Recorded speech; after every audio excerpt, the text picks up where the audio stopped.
You've made the swaps, chose whole over processed, leafy greens over salty snacks. You've said no to sugar more times than you can count, and yet something's off. You feel it before you see it. A tightness after lunch, a heaviness that lingers after what was supposed to be a light, clean dinner. You've been careful, thoughtful, even disciplined, but your body isn't rewarding you the way it used to.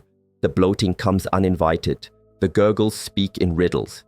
Your energy dips just when you need it most. And digestion feels like it's not something you control anymore, but something you tiptoe around. Like one wrong bite could undo an entire day.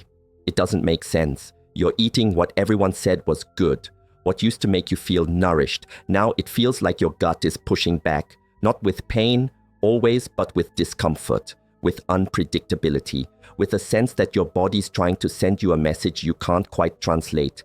Maybe you've chalked it up to age, slower metabolism, hormonal shifts, a little IBS here and there. But deep down you've wondered, what if it's not just aging? What if it's the food itself quietly turning against you? Because here's what no one told you. Not all healthy vegetables stay healthy as you age. Your gut evolves, enzymes decrease, stomach acid thins, and that means certain compounds in popular vegetables, ones you trusted, start acting differently. In your 30s, your gut broke them down like a champ. In your 60s, it's a different game, and most people never get the memo. So they keep eating spinach, kale, tomatoes, broccoli, bell peppers, keep chasing the old rewards, keep wondering why they feel more inflamed, more sluggish, more unpredictable by the week. The betrayal isn't in your body, it's in the blind advice that never updated itself for the season you're in now. You don't need to give up on vegetables, but you do need to know which ones your gut can still recognize as friends, and which ones have quietly become strangers. Your body has been speaking. This time we're going to listen. It doesn't start loud, it starts with tiny shifts. You notice it in the way your clothes fit, not tighter, just different, in the way your stomach feels after a meal, full but not satisfied. Maybe it's the extra gas, the pressure that lingers long after you've eaten, or the way your sleep gets interrupted, not by thoughts, but by a body that doesn't feel settled.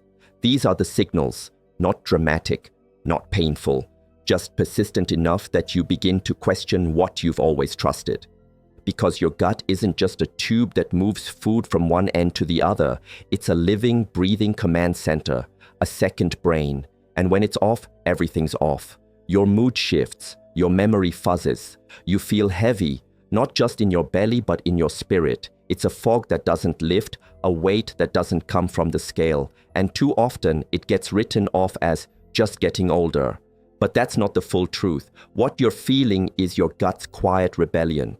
It's telling you that something is inflaming it, not violently, but constantly, just enough to disrupt balance, throw off hormones, confuse your immune system.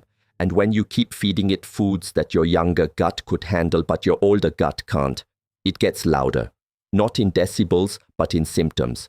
Constipation that lasts longer, burping that happens too often, a strange tightness in your midsection, even sadness that comes without a reason. It's all connected. Because the gut doesn't just digest, it communicates. It decides what nutrients your cells will see. It influences how well you sleep, how calmly you think, how strong your heart beats. When it's inflamed, everything else is too. And many of the vegetables you once saw as gut-friendly may now be feeding that very fire. This isn't about panic. It's about paying attention. About realizing that your gut isn't misbehaving, it's responding. It's trying to protect you, trying to clean up after meals it no longer knows how to handle. And when you learn to decode its language, you stop blaming your body. You start working with it. You begin to heal, not by doing more, but by doing differently. That's where your strength lives now. Not all damage arrives with pain. Some of it walks in quietly, sits at your table, and makes a home inside you without ever knocking. That's how inflammation works. Not the kind you get from a cut or a bruise, but the deep internal kind that builds up like fog in your bloodstream, thickening over time, slowing everything down. You don't always feel it, but you live with its effects. The mornings when your joints feel stiff, the afternoons when your eyes blur and your mind feels slower than it used to be, the days when motivation feels buried under a weight you can't see. That's inflammation. And for many, it starts in the gut. This kind doesn't scream, it whispers, a low-grade irritation in the gut lining that keeps the body on high alert. Your immune system, meant to protect you, begins to overreact. It starts seeing harmless foods as threats, and instead of digesting peacefully, your body enters a state of quiet war. That war doesn't feel like battle, more like friction, unrest, a tiredness that doesn't go away with sleep, a sense that you're running uphill even when you're sitting still. You might not trace it back to your plate, but the connection is there. Foods rich in compounds like lectins and oxalates, found in some of the most celebrated vegetables, can irritate the gut wall. Over time, that irritation becomes chronic, and the inflammation spreads into your joints, into your brain, into your mood. It becomes the background hum of your health, playing beneath every part of your day. And because it happens slowly, you adapt, you think it's normal, but it's not. The scariest part, you may not feel it until the damage is well underway, until your body starts refusing foods you used to love, until your skin changes, your digestion rebels, your energy slips. It doesn't mean your body is failing, it means your system is overwhelmed. Trying to put out fires it wasn't meant to fight every day, and the best way to stop that fire is to stop feeding it. You're not too late, not too far gone. Your gut isn't broken, it's asking for relief. And if you listen now, if you learn what's quietly fueling the flame, you can still turn this around, one plate at a time. You were told to eat your vegetables. It was drilled in from the beginning. Greens on the plate meant goodness in the body. Doctors, dietitians, food labels, all pointing toward the same path. But what they never said was that not every vegetable stays friendly forever. Some begin as allies but turn into irritants as your body evolves, especially when your gut starts changing with age, and the foods that once nourished you now stir something else entirely, something harder to name but impossible to ignore. Your gut isn't broken, it's just older, wiser, more sensitive. And some vegetables carry compounds that become harder to tolerate over time. They're called anti-nutrients, though most people never hear the term. Things like oxalates, which bind to calcium and may contribute to kidney stones, or lectins, which can poke microscopic holes in your gut lining, or solanine, found in nightshades, which can worsen inflammation in people who are already sensitive. You don't have to memorize the science. You've felt the effects, that discomfort after spinach, that strange stiffness after a tomato-rich dish, the way your stomach swells, not from overeating, but from something your body can't quite process. These are clues, tiny warnings that some foods are no longer the same inside your system. And the truth is, there are 5 healthy vegetables that show up on countless plates, praised for their nutrients, championed by wellness trends, but often overlooked for their hidden risks, especially in seniors. They're not poisonous, they're not inherently bad, but they can be harsh on a system that's already working overtime to keep up. And when you keep eating them day after day, your gut begins to lose its resilience. Slowly, silently, it wears down. This isn't fear, it's awareness. Because once you know what these vegetables are and why they cause trouble, you can make wiser swaps. You can reduce the burden without losing nutrition. You can bring calm where there's been chaos. Healing begins not by adding more, but by removing what no longer serves. And for many, it starts with these 5. You'll recognize them. You've likely eaten them this week. And that's why it matters. Because what's familiar isn't always what's safe anymore. You reached for spinach because you wanted to do the right thing. Maybe it was the iron, the fiber, the antioxidants, a way to add color to the plate and health to the day. It looked like a safe bet, fresh, green, praised by almost everyone. But underneath the leafy layers hides a compound that's quietly become a problem for many aging guts: oxalates. Oxalates are natural substances found in many plants, and spinach carries some of the highest levels. In small amounts, your body can usually handle them. But over time, as digestive efficiency shifts and your gut becomes more sensitive, oxalates begin to accumulate. They bind to calcium and can contribute to kidney stones. They can create crystals that irritate tissue. And most importantly, they can add to the silent inflammation building in the gut, especially when spinach is eaten daily, raw, or in large amounts. It's not that spinach suddenly turned toxic, it's that your gut changed, and the tools it once used to neutralize or flush out oxalates aren't as strong now. Less stomach acid, fewer protective enzymes, slower elimination. So instead of nourishing, the spinach begins to burden. You feel the bloating but don't know why. You notice the shift in energy, the strange tightness in your lower back, the ache in your hips that lingers after meals. Spinach doesn't seem like the culprit, but it quietly contributes. It's even more complicated when you've been told to add more greens to heal, when eat more spinach sounds like medicine, but you're not failing. It's just that your medicine might be misaligned, and that's where awareness becomes your real healing tool. You don't have to cut spinach forever, but you may need to pause, cook it down to reduce its oxalates, rotate it out with gentler greens like butter lettuce or steamed zucchini. Give your gut a break from what's been weighing it down in disguise, because when you lift the burden even slightly, your body notices, your gut relaxes, your digestion smooths out, and you feel something you haven't in a while: relief. Not all greens are created equal, and spinach, for all its reputation, might be the one your gut is asking you to reconsider. Kale was once the crown jewel of clean eating. It sat at the top of every superfood list, blended into smoothies, chopped into salads, baked into chips. You may have added it because someone told you it was powerful, and it is, but not always in the way you hoped. For a gut that's shifting, slowing, asking for gentleness, kale can sometimes feel like sandpaper. Its leaves are dense, fibrous, and full of goitrogens, compounds that can interfere with thyroid function when eaten raw and frequently. But the bigger issue, its fiber, insoluble, rigid, and hard to break down, especially for a digestive system that doesn't produce enzymes like it used to. When you chew kale, your teeth do their part. But past that point, your gut's ability to break it apart and absorb its nutrients has to be nearly perfect. And for many seniors, that's no longer the case. So instead of nourishment, kale can become friction, gas, cramping, that post-meal fullness that doesn't feel like satiety, but like pressure building from the inside out. For some, it triggers constipation. For others, the opposite. Either way, it sends your gut into overdrive just to process what used to feel like fuel. You might notice your body feels tense after a kale-packed meal. Your belly may feel tight, not because you overate, but because your body is struggling to make use of what you gave it. And when it can't, it turns that struggle into inflammation, into fatigue, into subtle signals that something's off.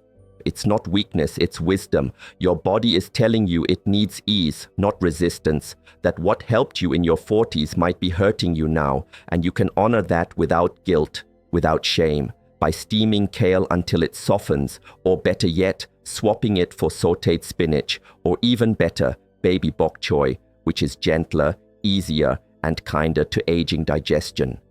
The truth is, fiber is still your friend, but only when it works with your gut, not against it. Kale's reputation doesn't mean it's right for your body today. Listening to your gut is smarter than any trend. And when you do, digestion becomes peace again. They're bright, beautiful, and bursting with flavor. Tomatoes sit on your plate like a promise of freshness, of health, of something natural and good. You slice them into salads, cook them into sauces, sip them in soups. They feel light, harmless, but hidden beneath that glossy skin is a class of compounds your body may have once tolerated and now quietly resists. Tomatoes belong to the nightshade family, a group of plants that includes eggplants, potatoes, and peppers. And while nightshades sound innocent enough, they contain compounds like lectins and solanine, which can irritate the gut lining and stoke low-grade inflammation. For someone with a youthful digestive tract, those effects might go unnoticed. But for you, when your gut lining is thinner, when inflammation is already knocking, when your body has to work harder to repair itself, those same compounds can tip the balance. You might not feel it as pain. It might show up as stiffness in your joints the next morning, a foggy mind that doesn't match the good night's sleep you had. a sense of bloating or discomfort after a pasta dish, even if the portion was small. It doesn't seem like the tomato's fault, but the irritation it causes isn't always in the belly. It can echo through your whole system. It's hard to let go of tomatoes. They're familiar. They feel like summer and comfort and tradition. But sometimes the body asks us to reevaluate the familiar, not because it's bad, but because it's no longer serving us. The nightshade compounds may have been manageable once.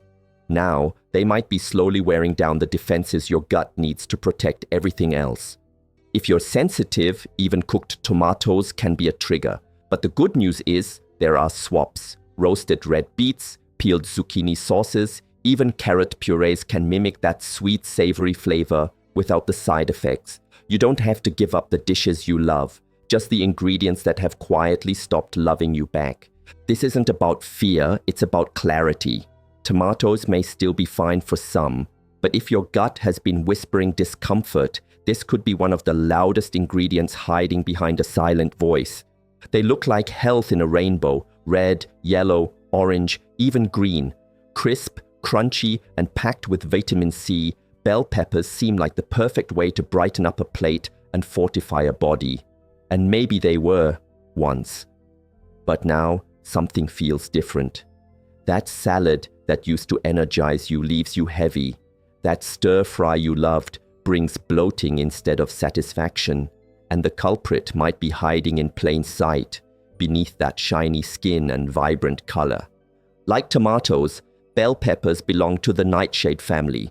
They carry lectins and solanine, compounds that can irritate the gut lining, especially when digestion has slowed and sensitivities have grown. And unlike softer vegetables, the tough outer skin of bell peppers can be difficult to break down. Even after chewing, those skins often arrive in the gut still intact, forcing your body to do the heavy lifting. For many seniors, the signs aren't dramatic. Just a little more gas, a bit of burping after meals, reflux that wasn't there a few years ago. You might blame the sauce, the seasoning, even stress. But the peppers? They slip by unnoticed, yet they ferment easily in the gut, especially when the system is already compromised. That fermentation creates pressure, discomfort, and sometimes even inflammation that ripples far beyond your belly. You don't have to fear peppers, but you do need to question them if your body is giving you signals. You may try peeling them, roasting them until soft, or simply rotating them out. Try cooked carrots, sautéed squash, or even fennel if you want that sweet, earthy crunch without the potential gut backlash. The goal isn't to strip your meals of color or nutrients, it's to choose versions your body can embrace without a fight. Because your gut isn't just reacting, it's remembering. Every time you feed it something it struggles with, it logs that experience. And over time, those logs build into symptoms. Bell peppers might have been fine 5 years ago, but today, if they leave you feeling off, gassy, or swollen, they're not helping, they're hindering. And your body, in its quiet wisdom, already knows.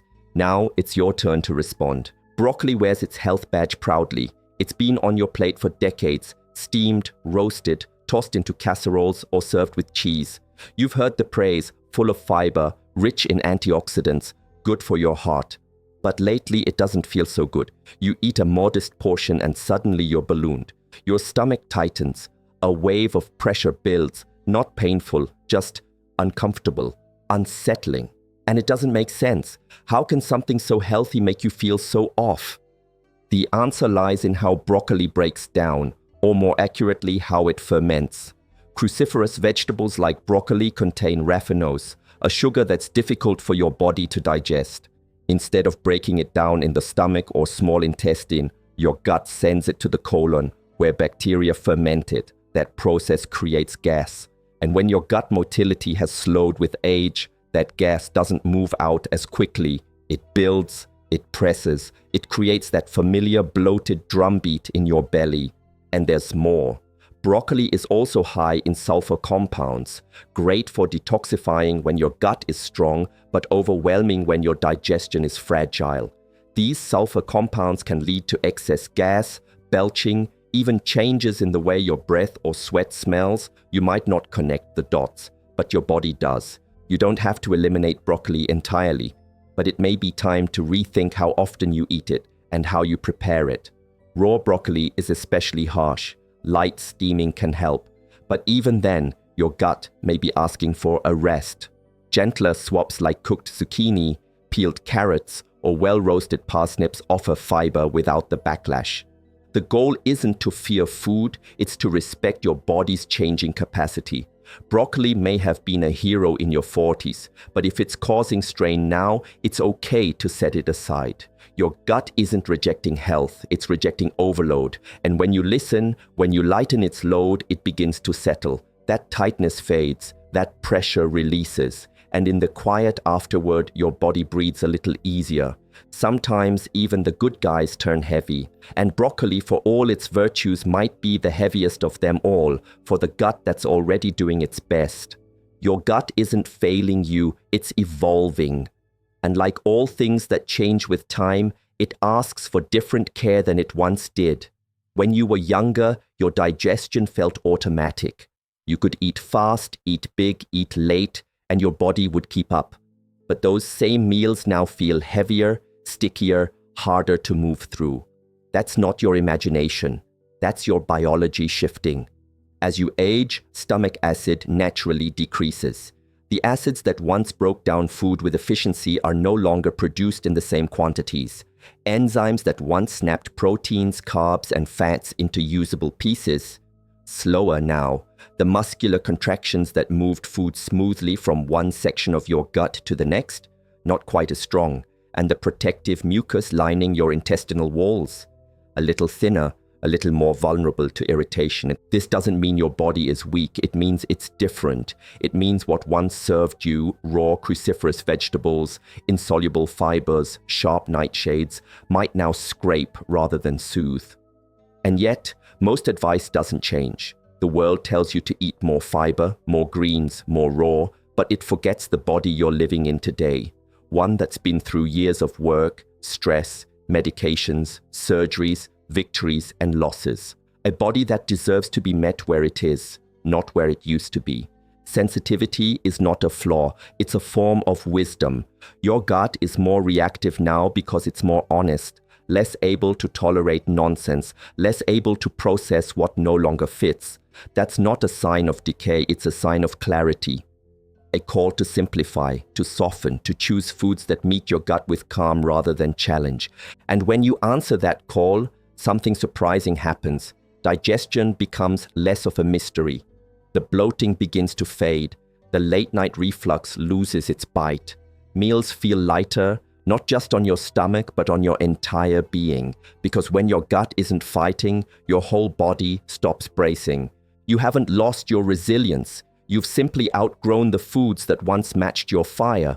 Now you need foods that meet your peace, and that shift from force to flow is where true healing begins. At first, it's just discomfort. A little gas, a bit of swelling. You brush it off, think maybe you ate too fast, maybe it's just one of those days, but the symptoms return. Subtle at first, then steady. And if they're left unacknowledged, they begin to weave themselves into the fabric of your daily life. You stop expecting meals to feel good. You adjust to living with bloat, fatigue, brain fog, as if it's normal. But it isn't. It's just familiar. And the longer it stays, the deeper it roots. A compromised gut doesn't just stay in the belly. It sends ripples outward. Poor digestion leads to poor absorption, meaning even the nutrients you think you're getting may never reach your cells. Vitamins, minerals, and proteins pass through unclaimed, leaving your body depleted despite your efforts. Your immune system weakens, no longer receiving the signals it needs from the gut microbiome to operate with precision. Inflammation smolders in the background, touching everything from your joints to your memory. It doesn't announce itself all at once. It moves slowly, like water rising in a room. You notice it when the little things begin to slip, when you don't feel refreshed after sleep, when your skin loses its glow, when your usual walk feels heavier than it should. And because it's gradual, it's easy to accept as aging. But aging isn't the villain here. Neglect is. Unintentional, well-meaning, habitual neglect of what your gut has been trying to tell you. The signs were there. That meal that always made you feel just a little off, that veggie you ate because it was healthy, even though it left you swollen and sluggish. The pattern you dismissed because the world said it couldn't be the vegetables. But your gut doesn't lie. It reacts. And when it's in distress, the consequences reach far beyond digestion. They touch your hormones, your mood, your clarity, your strength. The very things that define your day. You don't have to wait for a diagnosis to begin paying attention. You don't have to feel sick to start healing. You only have to notice the quiet ways your gut has been asking for relief and decide it's worth listening to now, not later. It doesn't take long, sometimes just a few days. You remove a food you've been eating for years, one you never thought could be the problem, and something shifts. It's subtle at first, a lightness in your belly, a meal that feels satisfying, not exhausting, the absence of gas, not a miracle, just quiet. Your body doesn't shout when it's grateful, it sighs, it softens, and when the trigger foods leave, your gut finally gets to exhale. The inflammation that once burned low and steady begins to fade. Your digestive lining, no longer under daily assault, starts to repair itself. The bloating that crept in like fog begins to lift. You don't just feel less full, you feel clearer, more awake, as if the noise inside your body is finally starting to quiet down. This is what it feels like when your system gets a break from what it's been forced to battle. And it's not just physical. Your sleep deepens, your mind feels sharper. The low mood that hovered in the background, it lifts just a little, because the gut and brain are tied together, two parts of the same conversation. And when your gut feels safe, your thoughts feel safer too. You don't have to overhaul your diet overnight. You don't need a restrictive plan or a pile of supplements. Sometimes the most healing thing you can do is subtract, one food at a time, one signal at a time, and then observe. Let your body respond. Let it show you what peace feels like when it's not defending itself with every bite. It's not magic, it's biology. Remove the irritant, and the body does what it was built to do. It heals, slowly, consistently, gratefully. And in that healing, you begin to rebuild something you may not have realized was lost. Trust in your food, in your gut, in your ability to feel good again, not just for a day, but daily. This is the shift, not from eating less, but from eating smarter, not from avoiding food, but from aligning with what your body now recognizes as true nourishment. When the noise stops, you'll hear something else rise up. Clarity, the kind that was always waiting underneath. Healing doesn't mean giving up flavor. It doesn't mean bland meals or rigid rules. It means listening, adjusting, swapping out what agitates for what soothes. And for seniors, those swaps can make all the difference, not just in digestion, but in how you move, think, and feel each day. Start small. Replace raw kale with gently sautéed spinach or bok choy. Choose soft lettuces like butter or romaine over tough cruciferous greens. These lighter leaves are easier to digest and less likely to irritate your gut lining. Steam them, wilt them. Let warmth do what age has asked for. Soften. Instead of spinach, try cooked carrots or peeled zucchini. These vegetables are low in oxalates and gentler on kidneys, joints, and your belly. Roasting them brings out their natural sweetness, offering nourishment without inflammation. When you crave crunch, go for peeled cucumber or steamed green beans. Your gut will welcome their simplicity.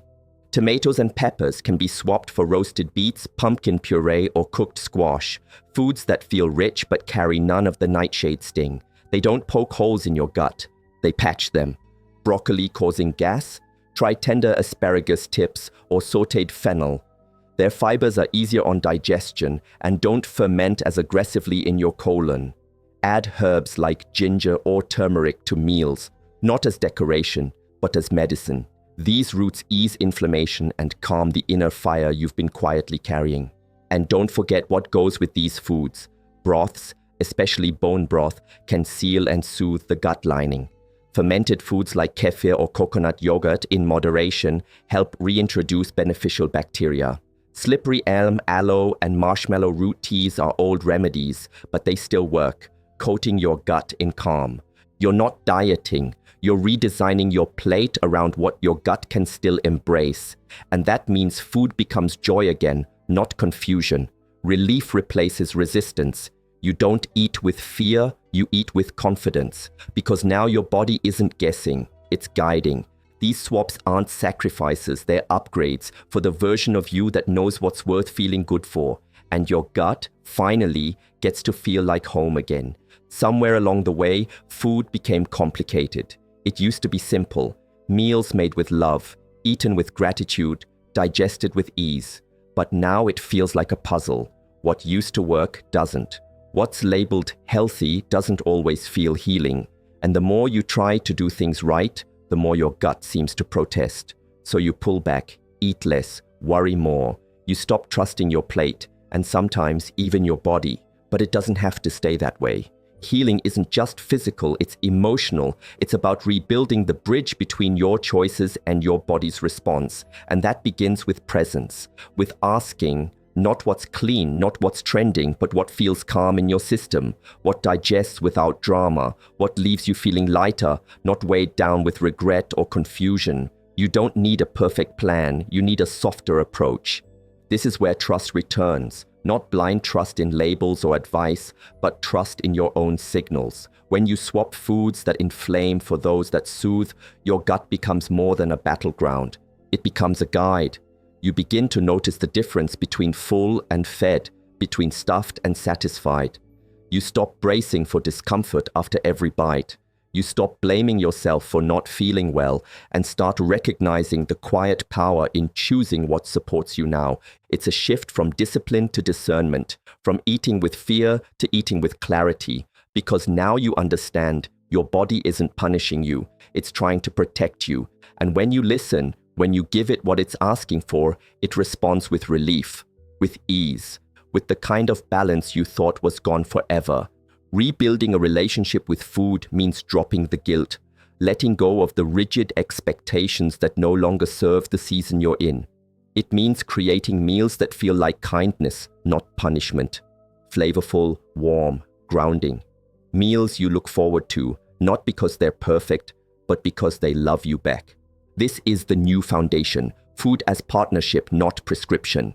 You're not starting over, you're continuing forward with more wisdom, more awareness, and a gut that day by day begins to trust you again. And that trust, that's where true healing lives. You've followed the advice, you've read the labels, bought the greens, cooked the meals they said were right, and yet something inside has been trying to tell you the truth, that what worked before may not work now, that your gut, once quiet and compliant, is now wiser, more discerning, more vocal in its discomfort. That the very foods that once made you feel alive are now slowly wearing down your ability to feel well.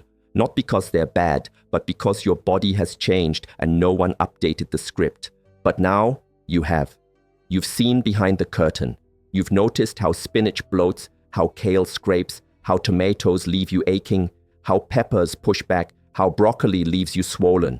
You've named the culprits not with fear, but with honesty. And in doing so, you've taken back something that so many lose with age, agency. Not the loud kind, but the quiet kind. The kind that shows up at the grocery aisle, at the dinner table, in the way your gut no longer groans after every meal. You're not following a trend, you're following a truth, one your body has whispered for years. And now, by removing 5 familiar triggers, you've made space for 5 real gifts. Steadier energy, calmer digestion, better sleep, clearer thought, and a gut that no longer feels like a war zone. This is what healing looks like. Not dramatic, not overnight, but consistent, gentle, sustainable. You don't need to be perfect. You just need to be present. To ask with every bite, does this nourish me now? Not 10 years ago, not according to someone else's chart, but now. Because now your body is different. Now you're wiser. Now it's about harmony, not pressure. About food that gives more than it takes. This isn't the end of eating healthy. It's the beginning of eating wisely. It's what happens when you stop chasing food ideals and start choosing what aligns. You'll feel it not just in your stomach, but in your skin, your breath, your ease of being. You'll sit down to meals and feel safe. And in that safety, your body will heal. Because when your gut feels heard, it doesn't just digest, it thrives. And so do you. Quietly, powerfully. One plate, one choice, one peaceful meal at a time.